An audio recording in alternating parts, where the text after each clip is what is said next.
The beginning of a new journey is here. Hey, what's up everyone? James here, and in this video, we are stepping away from our coverage of IDW's Transformers to begin covering Dreamwaves, starting with the Transformers War Within series. This is written by the legendary Transformers writer Simon Furman, whose work in Transformers comics is so vast. The artwork is done by Don Figueroa. He did a good amount of artwork for Dreamwaves Transformers, but did a lot more in IDW's. Now, the War Within series is just like IDW's Autocracy trilogy we're covering on the channel. It's meant to be a story that tells the early days of the Autobot and Decepticon war. Even though they hold a similar premise, the stories are vastly different. I hope you are all excited. Let's get into it. It starts off very grim. The Autobot leader, Sentinel Prime, has fallen in battle. Sometime later, we go to Iacon. Unlike in IDW's Transformers universe, where the Autobot Senate is the center of government, in Dreamwaves, it's different. You have the High Council Pavilions, where the Council of the Ancients, or also referred to as the Autobot High Council, preside. The members aren't senators. Their group comprises of Transformer elders who consider themselves all-knowing and are keepers of Cybertron's secrets and help pass on the bearer of the Matrix. It's here in the High Council Pavilions where we meet not Orion Pax, but Optronics, who is an archivist within the government. I'm not a fan of the name. It just makes me think whether it was Simon Furman alone or a bunch of guys in a boardroom thinking, you know, what can we call him that's close to Optimus until he actually becomes Optimus? And this is what they came up with. I find it funny, honestly. Anyways, Blue Streak is telling him the details of how Sentinel Prime died. What's interesting is Optronics is indifferent toward it all. He doesn't care about the war and only cares about doing his job, which is archiving the data of everything that transpires. Blue Streak points this out and explains that bots like him didn't choose this war. He was just an Autobot merchant, and now he's forced to be a soldier who knows nothing about warfare. He tells Optronics that it must be nice just to process data, hide away, and not see the pain and hurt happening all over Cybertron.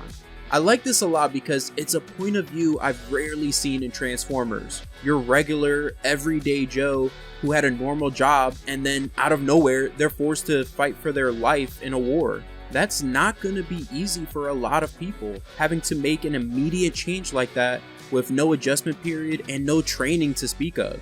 From there, we go to one of the orbital tourist states, where we see Grimlock's team of Autobots pinned down. They're trying to keep the Decepticons' firepower focused on them, while Bumblebee and the other Autobots evacuate all the citizens. Kup reports to Grimlock issues with the last Sky Sled because a group of bots who consider themselves neutrals refuse to leave. Bumblebee radios that two Seekers are approaching the neutrals' position and requests backup, but Grimlock has no resources to spare. Skywarp and Thundercracker destroy the building, wiping out all the neutrals. The city falls to the Decepticons and the Autobots begin to retreat. This frustrates Grimlock because presumably since the death of Sentinel Prime in every battle so far, they've lost and been forced to withdraw every single time. They're in desperate need of a new leader, a new Prime that can hopefully give them a win.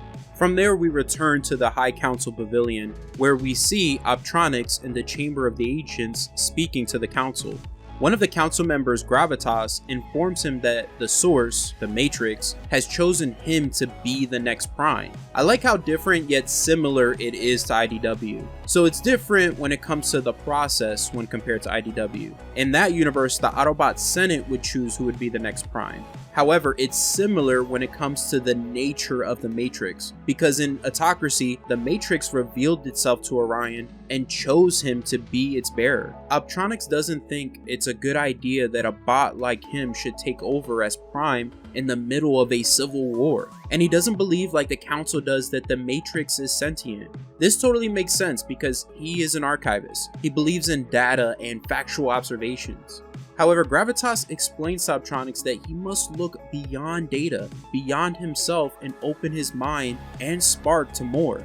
He says this war is merely the beginning, the first of many tests we must face as a race. You have spent your life looking only within. A far wider reaching destiny awaits. As that's happening, we go to Jazz and Prowl arriving at Prowl's former home, Praxis. They stand in the middle of what was known as the Helix Gardens, a place where thousands of blue resonating crystals suspended in methane used to be. It was a place of true beauty that has been reduced to nothing but fire and ash at the hands of the Decepticons. Grimlock invited his team here because he wanted to use this place as a metaphor to show that the old ways are gone now. That at this point in the war, they cannot waste time contemplating or waiting on some mystic force to save them. It's a time of action. Using his Energon sword whip, he grabs a piece of debris nearby and smashes it in his hands. And he tells his squad that if the new Prime proves he isn't worthy, they will simply take his title and power by force if necessary. This isn't out of character. Grimlock has always been a bot who believes in strength. And with the added pressure of them losing every battle so far, he's willing to do whatever it takes to push back against the Decepticons. I have plans in the next War Within video to go into his backstory. In the meantime though, we return to Optronics in the Oracle tank, asking the Keeper not only for direction, but also asking why they should stay and fight for Cybertron. That though it is a beautiful, unique, marvelous planet, they can leave it. If the Decepticons seek to take control of it, why not let them? Later in the Chamber of the Ancients, Gravitas begins the ceremony.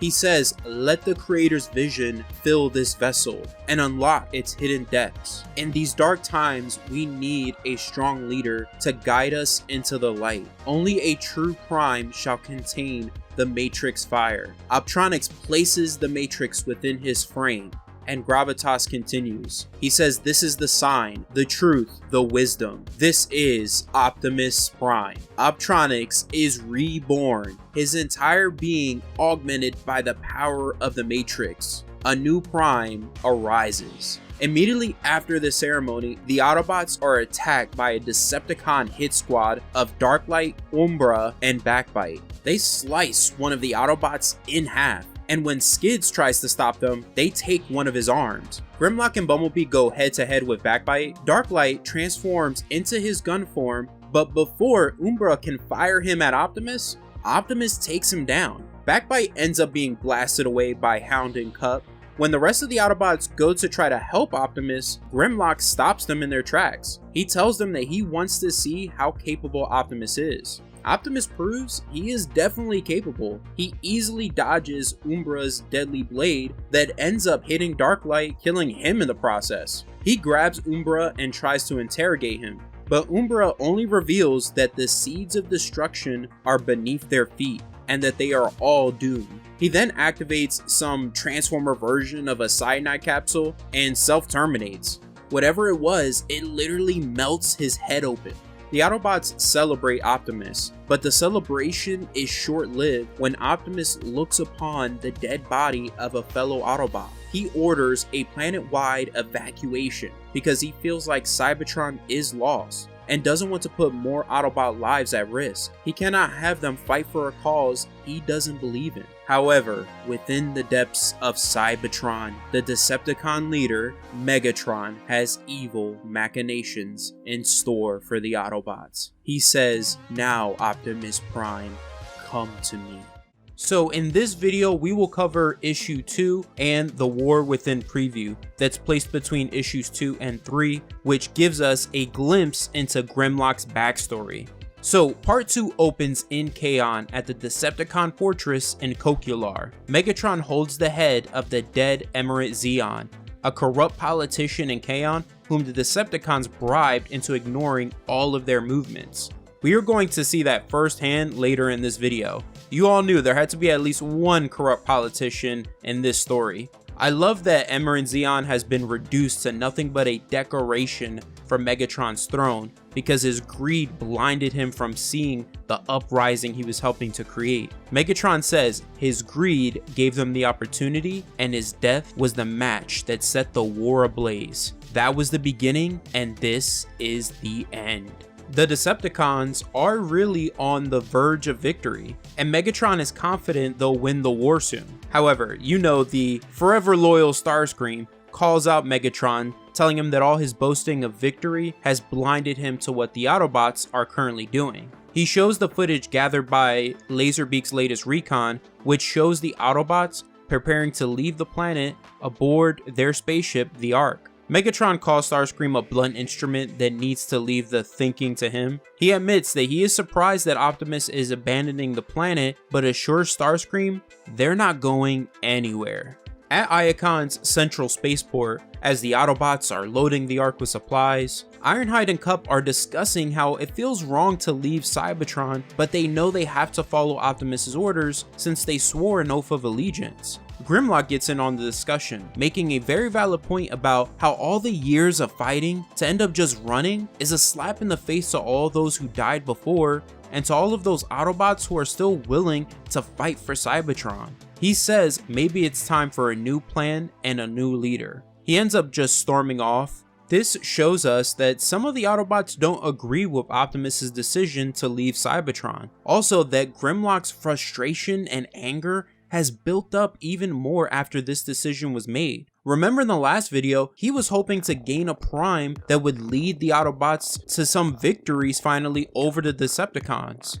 Back at Coquillar, Soundwave informs Megatron that the Seekers have been sent away. Now, the reason why Megatron had them sent away on a mission that's of little importance is because he specifically wanted Starscream occupied while he enacted his secret plan. Now, we don't get a specific reason why Starscream in the issue, but I believe it's safe to assume it's because Megatron already knows he can't trust Starscream and knows he'll backstab him and seize control of the Decepticons the first chance he gets. In like almost every episode of the original cartoon series, he tries to do this.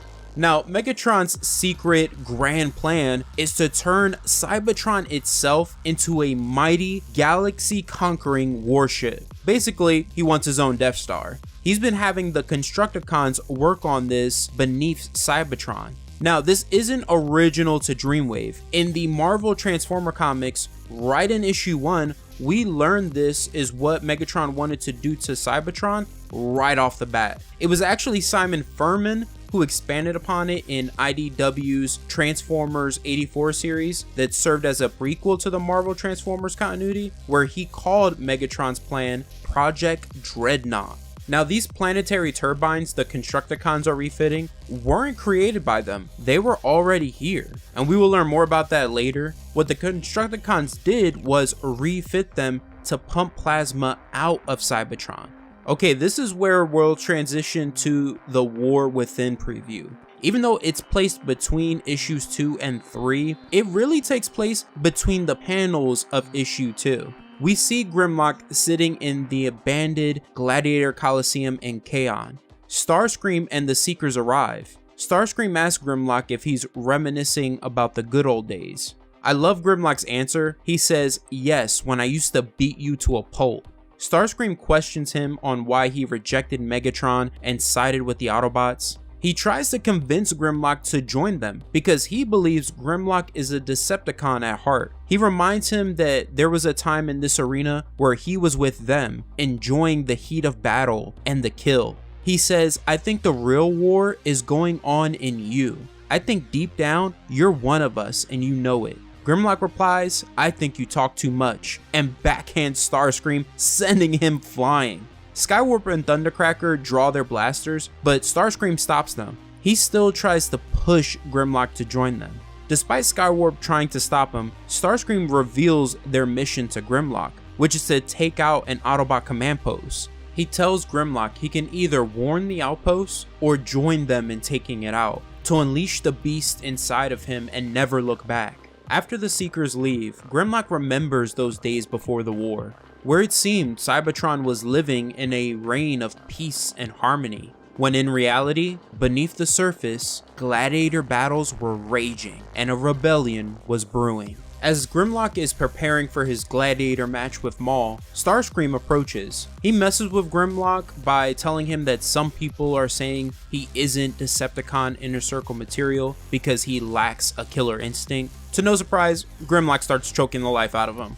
Starscream tries to calm him down by claiming these aren't his opinions, that he's just trying to help because Megatron had his eye on him until he heard these rumors. That this match with Maul is his last chance to prove himself, but it's the end for him if he shows weakness again. Before the match, we see a quick glimpse of Starscream paying off Emerald Zeon. Now the match between Grimlock and Maul begins. When it comes to Maul, he is a character that doesn't matter. This is his first and only appearance. What's important here is what Grimlock says to himself, this revelation he has during the match. He says he always thought very few people had a cage potential to do bad things, but he realizes everyone has it within them, just waiting to be let out. All it takes is the right incentive, and he absolutely demolishes Maul, just letting loose the beast inside of him, and wins the match. In the present day, the Seekers teleport to the Autobot command post and start laying waste to it. Starscream is confident that Grimlock is going to join them because, as we saw in the past, in his mind, he believes he successfully manipulated Grimlock into not restraining himself in that fight with Maul. But that isn't the case at all. You're going to see why in a second here. Once they reach the command center, they notice that no one is there. The command post is empty. A recording of Grimlock pops up on the screen, and he makes it clear that he's made his choice. He tells Starscream that the Autobots are gone and the mainframe has been wiped, that choosing between warning the Autobots or joining them wasn't hard. Before the war, he needed an outlet like the gladiator matches, but now in this great war, all that anger and rage inside of him has direction now. He says, "Me not like Optimus Prime or Autobots that much, but me like you and yours even less." At that moment, a bomb is activated and blows the command post to smithereens. Luckily for the Seekers, Skywarp was able to use his teleportation ability to get them out just seconds before the bomb exploded. But what I love about this is that it shows no matter the continuity, Grimlock is always awesome. And though he may speak like a caveman, he is intelligent. He outsmarted Starscream, revealed he never wanted to be a Decepticon, and showed that he might be a beast, but he can't be manipulated. Back in Iacon in the Tower of Pion, Prowl reports to Optimus the progress made on the planet-wide evacuation. He also confronts Optimus on his decision to abandon Cybertron, stating that it's not a popular decision. Now Optimus reveals to Prowl how he came to this decision, and it was by looking at it from a statistical point of view, that all the data he analyzed ended with Cybertron becoming a wasteland if they stayed and continued to fight. Prowl argues though that a decision like that shouldn't be based on any equation, it should come from the spark. Their conversation is suddenly interrupted by an earthquake. Nearby, beneath the Forum of Enlightenment, plasma comes bursting from beneath the ground, completely eradicating it and the bots there. Megatron has made his move. In Kaon, Grimlock sees the Forum of Enlightenment's destruction. Instead of returning to Iacon to help, he moves deeper into the Decepticons' underground tunnel system in order to hunt them down. Meanwhile, beneath the destroyed Forum within the tunnels, Megatron speaks to Soundwave and the Insecticons. In this speech, we learn how Megatron and the Decepticons began their war. As we saw in the flashback with Grimlock, they were staging gladiator matches, but that was masking them secretly raising an army of like-minded bots. He says those that were weak were snuffed out, and those that doubted were silenced. And when they were at full strength, they hit the Autobots hard without mercy. And even though it seemed like conquering Cybertron was their primary goal, that itself was a mask as well. It was all meant to be a distraction from Megatron's plan that we know now is to turn Cybertron into a mighty warship. This shows us that Megatron is a strategic genius. He orders Soundwave and the Insecticons to be ready for Optimus and the Autobots' arrival. Once Optimus and the Autobots arrive, they're shocked at the devastation. Initially, they believe it was some kind of accident, but Optimus remembers Umbra's last words to him, which was, "The seeds of destruction have already been sown beneath them." He quickly deduces it wasn't an accident, it was Megatron. So he breaks off from his team, orders them to return to Iacon and accelerate the evacuation, and ends up exploring the underground by himself. He eventually loses radio communications with Prowl and then is met by the Insecticons, who immediately fire at him. Now he offers to surrender and go with them to meet Megatron, but Shrapnel clarifies that Megatron doesn't want to meet, he wants him dead. They all fire at the ground beneath Optimus, causing him to fall further into the depths of Cybertron. Luckily, he survives the fall, but Ravage is waiting in the shadows, ready to strike. So things are bad for the Autobots, but they're about to get much worse. Back at Iacon at the Decagon, which is the Autobots' fortress and is the center of planet security and defenses, as the Autobots debate Optimus's decision to go alone underground, Skids, looking at the center monitors, informs them they have a whole lot of trouble incoming. Seemingly, the entire Decepticon army has arrived at their location, with Shockwave leading them. Through a transmission, Shockwave says, "Autobots, the hour of your eradication is at hand." War Within is such an incredible story. I must apologize to all of you for taking so long to return to this series. What's up everyone, James here, and we are back covering Transformers: The War Within. If you are new here, you'll find a link to the War Within playlist right here, below the like button and at the end of this video. Make sure to hit that like button. So a quick recap on everything that happened so far. Sentinel Prime fell at the beginning of the story. The Autobots were on the brink of being defeated by the Decepticons, and Archivist Optronics was chosen to be the new Prime. Thus he was reborn as Optimus Prime when he received the Matrix of Leadership. And his first command as Prime was a planet-wide evacuation. That was an unpopular decision among the Autobots. Megatron enacted what I've been calling his Death Star plan, which was turning Cybertron into a cosmic dreadnought. He had the Constructicons refit Cybertron's ancient turbines he discovered, and then use the turbines to fire plasma into Cybertron's surface. The Autobots arrived to investigate the destruction it caused. Optimus had ordered the rest of the Autobots to continue the evacuation while he entered the tunnels to track down Megatron. He ended up falling deeper into Cybertron after getting attacked by the Insecticons. We ended the very last video we covered with Shockwave and the entire Decepticon army invading Iacon, attacking the Autobots headquarters, the Decagon. That's everything that happened so far. From here, we're going to pick up with Starscream and the Seekers after getting outsmarted by Grimlock. That was actually one of the cool things we covered in the last video too, was Grimlock's origin of being a former gladiator and Decepticon who became an Autobot. Starscream tried to manipulate him and told him about their plan of attacking an Autobot outpost in order to bring him back into the fold. But Grimlock left a message at the outpost saying he never liked him and had a bomb waiting for him and the Seekers. Now Starscream knows he messed up and tries to pass the blame onto Megatron. He tells Thundercracker and Skywarp that this mission Megatron sent them on deep in Autobot territory was a waste of time and a way to control them. However, Skywarp responds telling him to shut up because he and Thundercracker are pissed with him for revealing their mission to Grimlock. Skywarp points out to Starscream that if he hadn't warped them out, that bomb would have killed them. He and Thundercracker leave Starscream to return to Kokilar. That's actually the last time we'll see them. Speaking of Megatron, deep in the tunnels below Cybertron, Megatron receives a report from Soundwave that Optimus Prime is still functioning, and that he and the Insecticons are tracking him, that Ravage has his scent. Megatron demands for him to take out Optimus Prime because he wants the Matrix of Leadership. Now why Megatron wants it, we'll find out in a bit. Going to Optimus, he's still wandering the tunnels, and he ends up meeting a translucent image of himself coming from this yellow pool. This is the Matrix speaking to him. It says, "You are not alone. You are part of something far greater. Here within Cybertron, we have a voice. Ask yourself, why did you come down here alone?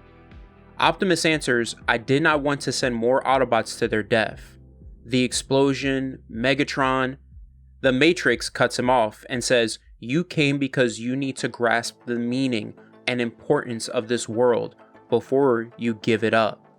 We are you, those who came before, seeking the same answers. Optimus kind of becomes frustrated and asks the voice if it really is an inner voice, are there any words of wisdom it can share? The voice answers, just two, behind you. At that moment, Ravage comes leaping out of the shadows and attacks Optimus. The fight pretty much goes down how you would expect it. Optimus catches Ravage and goes to smash him, but Ravage escapes. From here we go to Shockwave and the Decepticons continuing their siege of Iacon, trying to take out the Autobots Decagon's defense systems. And I love Shockwave in this story, he's just so badass. Shockwave says, no mercy, no quarter, eradicate them all. I, Shockwave, claim Iacon in the name of Megatron and the Decepticons. Now in the Decagon, Bumblebee, Jazz, Skids, and Prowl, controlling the Decagon's defense systems, are doing their best to hold off the Decepticons' forces. Jazz points out though how the Decepticons attacking them at their strongest base is a stupid move on their part, but Prowl suspects this is a distraction that's part of a greater strategy. As that's going on, Grimlock is traveling towards Iacon. He receives a comm call from Prowl, who orders him not to return to Iacon. He explains that the Decepticons are concentrating all their forces on their base. It's a tactical error, because it's allowing them to regroup their Autobot forces elsewhere. He gives Grimlock a special mission, which is to save Optimus. Returning to Megatron, Starscream confronts him, because he figured out that Megatron has been keeping him out of the loop on his plans. This is where we learn the truth as to why Megatron started this war. And as this conversation is playing out, I want to point out that Soundwave, Ravage, and the Insecticons are closing in on Optimus Prime. Megatron reveals to Starscream that before the war, he discovered Cybertron's ancient engines, and figured out that Cybertron was once a living starship. If he tried to secretly repair the turbines, eventually the Autobot High Council would have found out. So he came up with a plan to keep them occupied with his rebellion while secretly repairing the turbines. He says, you see Starscream, it was never about conquest. The war simply masked the strategy within. In the same way the attack on Iacon serves to leave Optimus Prime isolated. While the war raged and the engines retooled, a mecha-forming substructure was introduced, until ultimately, Cybertron itself will transform into a war world. Only one element remains to be acquired, an energy source potent enough to power this cosmic dreadnought, the Matrix. Now Starscream responds by laughing at this plan. He calls the Matrix nothing but a ceremonial, showy ornament used for the faithful masses, not a real power source. He makes the mistake of telling Megatron he's been conned and deluded, and Megatron responds by straight up pimp slapping him while saying, never question me. The Matrix is far more than you realize. At that moment, Optimus has just finished dominating the Insecticons and Ravage. Soundwave is the last one standing. He tries to call Megatron, but Optimus grips him and speaks to Megatron through Soundwave's comms, and says, Megatron, if you got something to say to me, say it in person. He then smashes Soundwave. Sadly, my boy Soundwave gets no respect in this series. Now eventually, Optimus and Megatron come face to face, meeting at this bridge. Megatron gets straight to business, telling Optimus he wants the Matrix. Optimus mentions that down here he can feel the Matrix, like it's a living presence, a voice from prehistory. He says, you realize I can never let you possess it. I will die first. But before a fight can break out between the two of them, the bridge is fired upon.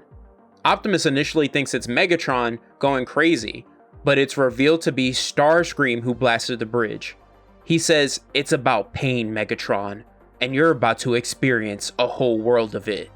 Optimus and Megatron fall. Sometime later, while he's unconscious, the Matrix speaks to Optimus. It says it has sailed the starscapes, tended budding galaxies, forever a buffer to the encroaching darkness. And now its fate is in your hands. Suddenly, Optimus Prime awakens. He wonders where Megatron is and how he even got here. When he observes there's no door in the room he's in, at that moment, one of the walls is blown into. Megatron, in his tank form, says, "Ah, there you are."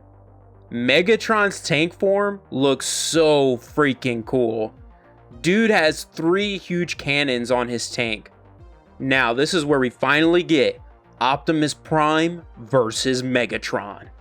Now, the fight between them goes down, and Megatron begins to beat the brakes off of Optimus, while telling Optimus to surrender the Matrix or he'll extract it. He just continues his relentless assault on Optimus.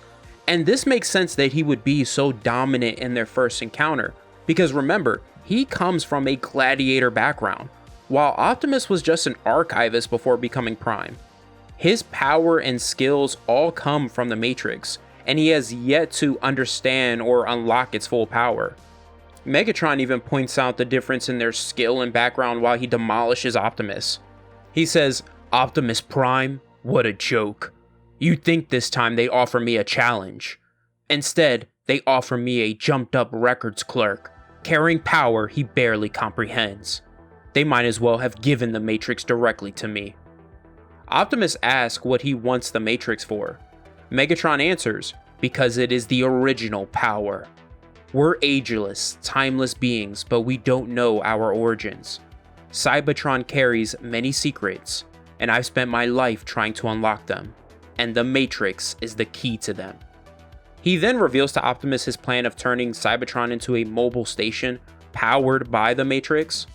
Optimus responds to this by throwing Megatron and telling him he'll stop him dead or die trying.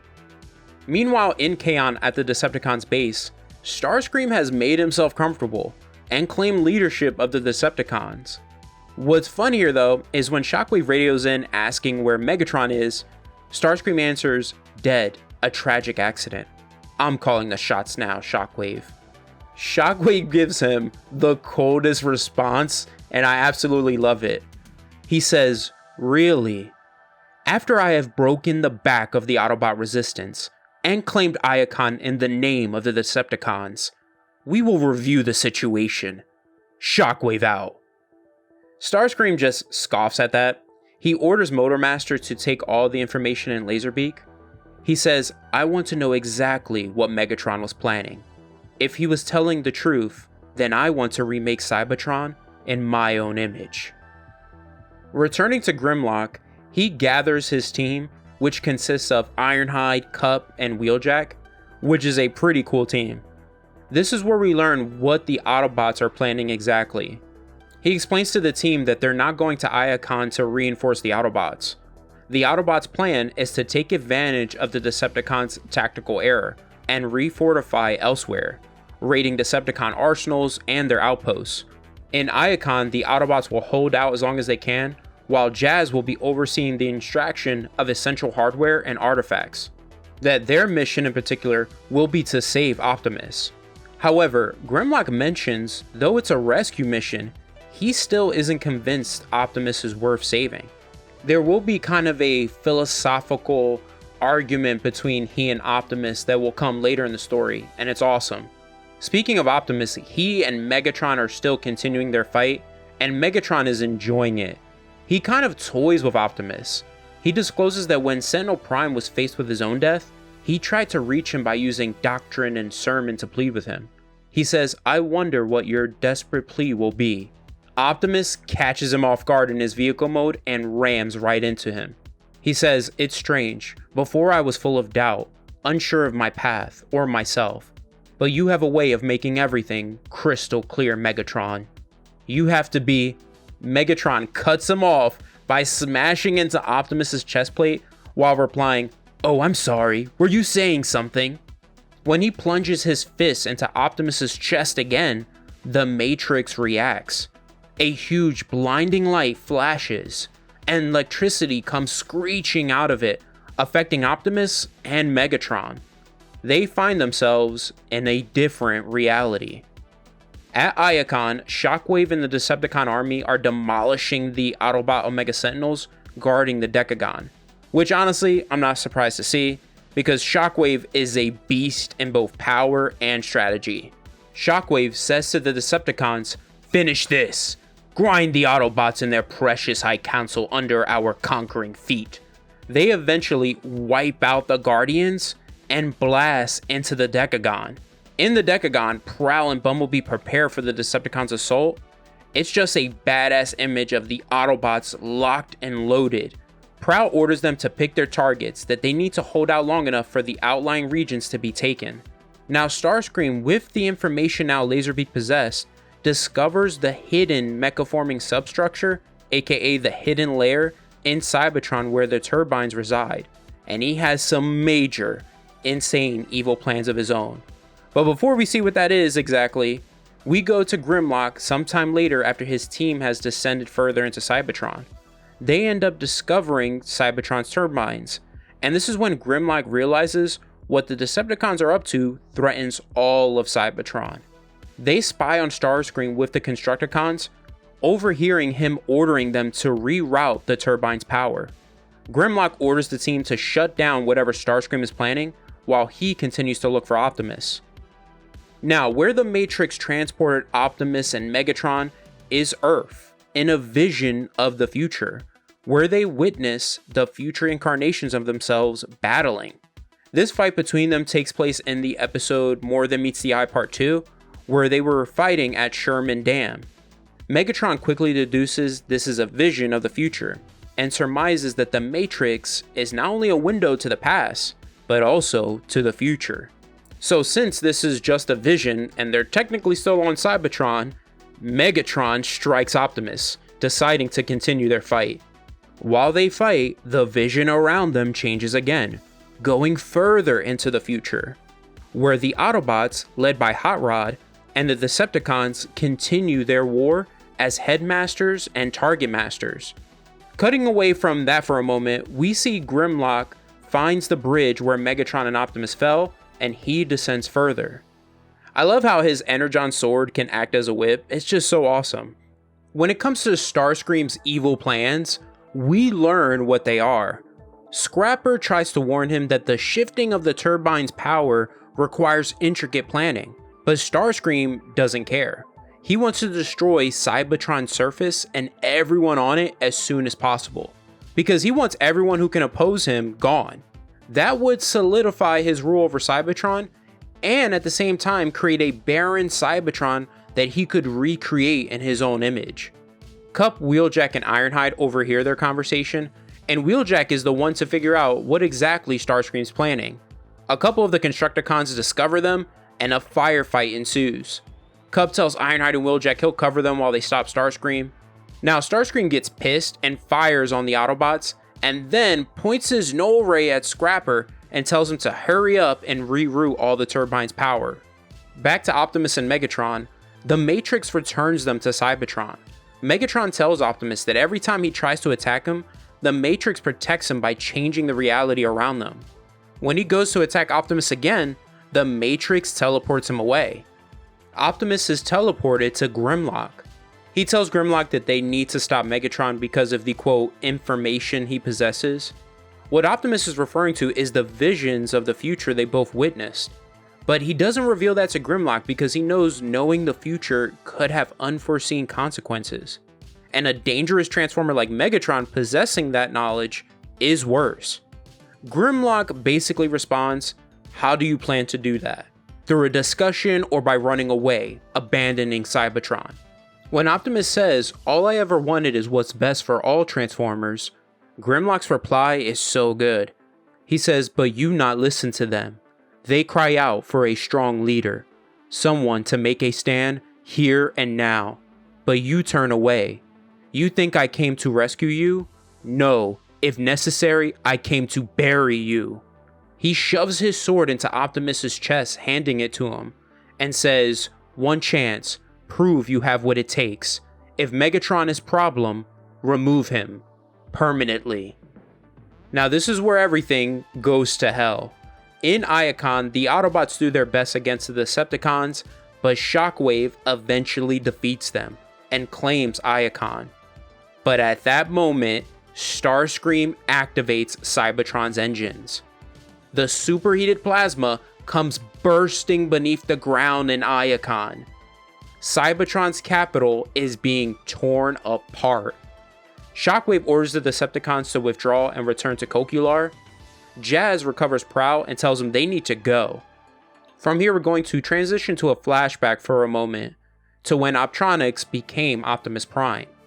Gravitas had given him a golden disc that contained all the wisdom of the past primes, which will come into play by the end of this story. In the present day, Optimus, carrying Grimlock's Energon sword, hunts for Megatron. He calls out to Megatron saying, "Let's finish this." Megatron sneaks up and tries to ambush him, but Optimus dodges his attack and starts to take the fight to Megatron. He says, "Finally, it's clear.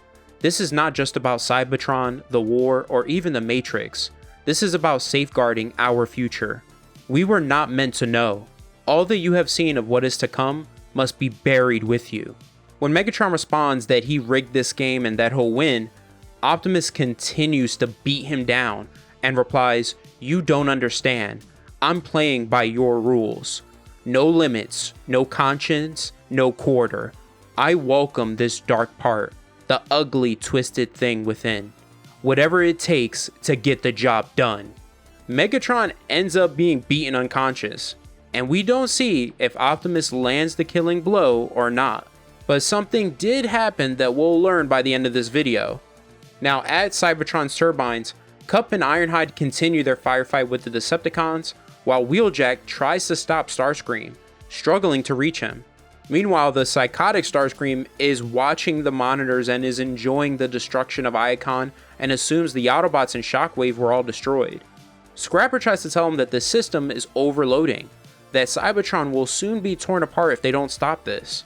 When he attempts to shut it down, Starscream stops him, saying, "You won't deny me. If I can't have it, no one will." So Starscream has completely lost it at this point.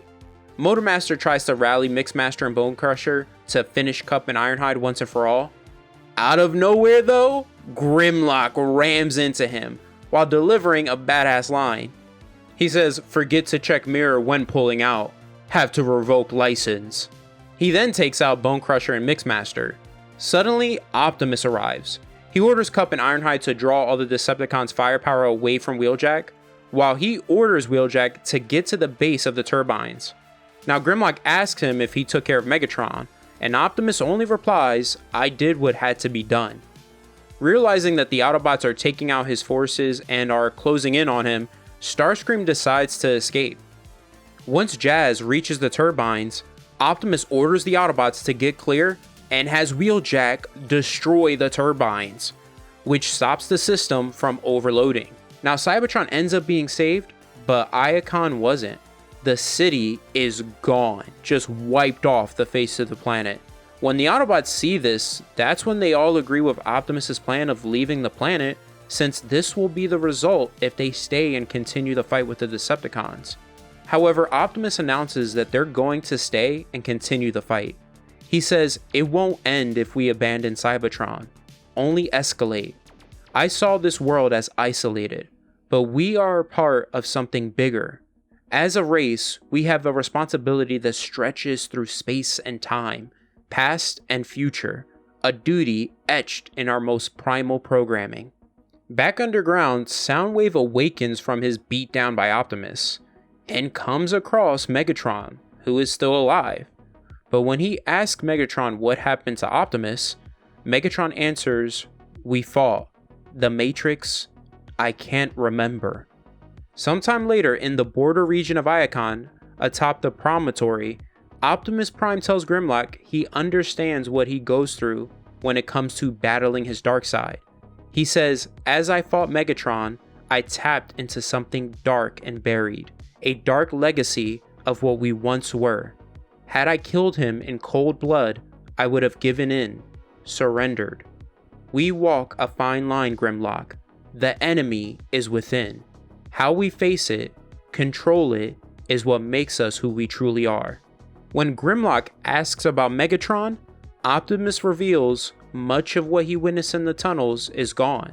So we never know or never find out if Optimus intentionally wiped his and Megatron's memory, or if the Matrix acting on its own did it. Optimus then shows Grimlock the golden disc, informing him that it carries the wisdom of the previous primes.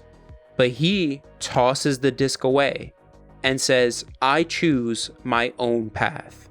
That's the end of Transformers War Within. Next up will be the sequel series, Transformers War Within: The Dark Ages, where the Fallen rises. If you want more Transformers content, check out one of the videos right here and make sure you subscribe to the channel. Other than that, have an awesome day and always remember every day to go beyond.